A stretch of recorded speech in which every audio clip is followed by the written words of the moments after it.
Yo, what's up? Hey, Don B is back. Kaya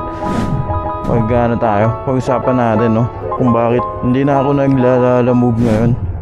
Punasan ko lang dahil mainit. Asa? Pag-usapan natin, no, kung bakit nga ba hindi na ako bumabiyahe ng Lalamove today. Halika. Ito nga, no, bakit hindi na ako bumabiyahe ng Lalamove. Kung makikita nyo naman, no, yung panahon, yung araw, at kung gaano kainit. No, nakapakainit. Kaya ako lumabas ngayon para mag-vlog at makikwento ko lang sa inyo, no, kung bakit hindi na ako naglalamove content. Dahil meron nga mga naghahanap ng content natin sa Lalamove. Dahil din dito sa panahon ngayon, napakainit.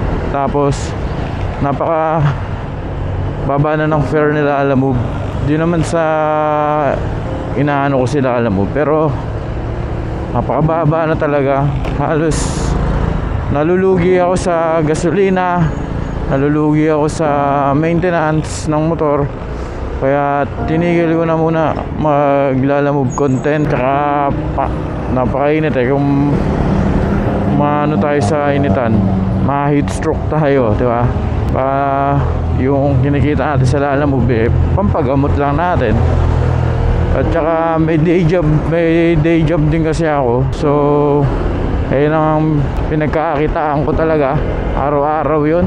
At night shift pa kasi ako, kaya di rin ako masyadong bumabiyahe. Kaya ganon, dahil araw-araw tayong puyat. So kailangan ko rin naman kasi makatulog ng maayos. Dahil mamaya pag out natin bumiyahe tayo, mainit, kung mahimatay tayo dyan, lalo na pag puyat ka, ay nako.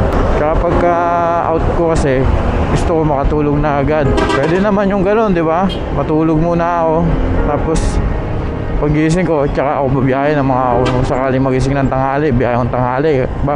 Pero ito nga problema natin, mainit. Tapos maliit pa nga yung fare nila Lalamove. Tapos meron pang mga customer ni Lalamove na feeling mo na binayaran kanya ng buong buo para doon sa ipapadeliver nilang tagmamagkano lang naman. Tapos mumura-murahin ka pa, kung ano pa sasabihin sa'yo. Kaya minsan di mo rin talaga maiwasan na may mga Lalamove rider na umiinit yung ulo dahil sa mga ganun na customer. Totoo lang na hirap mag-Lalamove rider. Tapos yung iba nagpapadeliver ng sobrang laki. Pag di mo tinanggap, magagalit sa'yo. Tapos magkano lang naman ibabayad sa'yo, di lugi ka na. Yung iba kasi nagpapadeliver para makatipid, kahit alam nilang hindi pwede sa motor yung ipapadeliver nila, pinipilit na ipadeliver gamit yung motor para lang mas makatipid sila. Ay hirap naman yung ganun na tanggap lang tayo ng tanggap, diba? Kaya tumigil na muna ako sa Lalamove content. Siguro sana mga susunod makapag-content tayo ng Lalamove or mabalik tayo. Tsaka lugi ka kasi.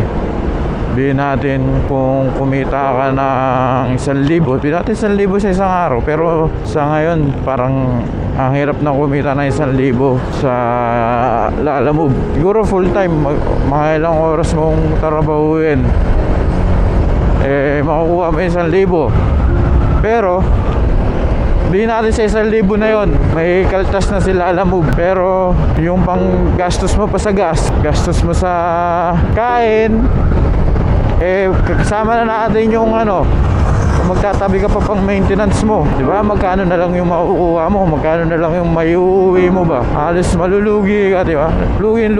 Lalo na kung ka lang, sideline, tapos sideline, part-time ba? Ganon, parehas lang naman. Baka part-time ka, lugi ka. Kung mag-update ka lang, malulugi ka sa maintenance ng motor mo. Ang nakikinabang lang talaga sila Lalamove. Tutusin, okay lang, okay naman din na okay sa customer, no? Kung customer ka, okay yun dahil mas mapapamura ka magpa-deliver kumpara sa iba. Kasi makukumpare mo yan kung itatry mo yung Grab Express, mas try mo yung Lalamove, magpa-deliver ka, tingnan mo kung alin yung mas mura. Mas mura yung Lalamove. Kaya hindi ko rin masisisi yung mga rider na sinasabi nilang umiiyak sa group ng Lalamove community. Dahil nga ganun na mababa na yung fare ni Lalamove. Oo, dati mataas, lalo na nung pandemic daw.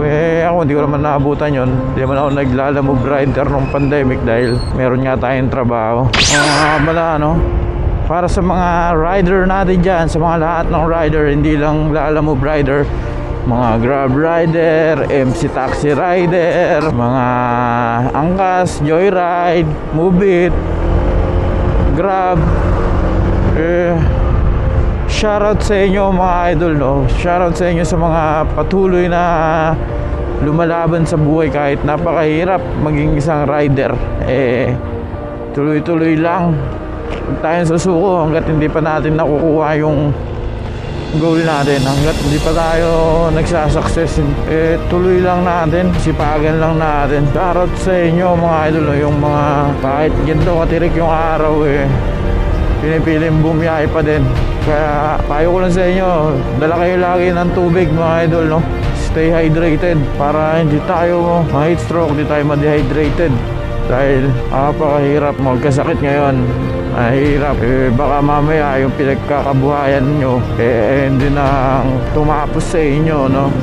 Kaya kung kaya nyo magpahinga muna pag mga ganito kainit, pahinga nyo muna, rat-rat na lang ulit kapag mga hapon na, yung medyo makulit, hindi na gaano kainit. Pag ganito, mga ganitong oras, alas 12, pahinga muna kayo, rat-rat na lang ulit. Saludo sa mga rider na yan, kahit inaaway ng mga customer, kahit nai-scam, kahit sa naiinitan ng ganito, lumalaban pa din sa hirap ng buhay, no? Yun lang naman, ang lang naman dyan, ang susi lang naman dyan sa success na buhay, maging masaya ka lang at ma-enjoy mo lang ba yung buhay mo.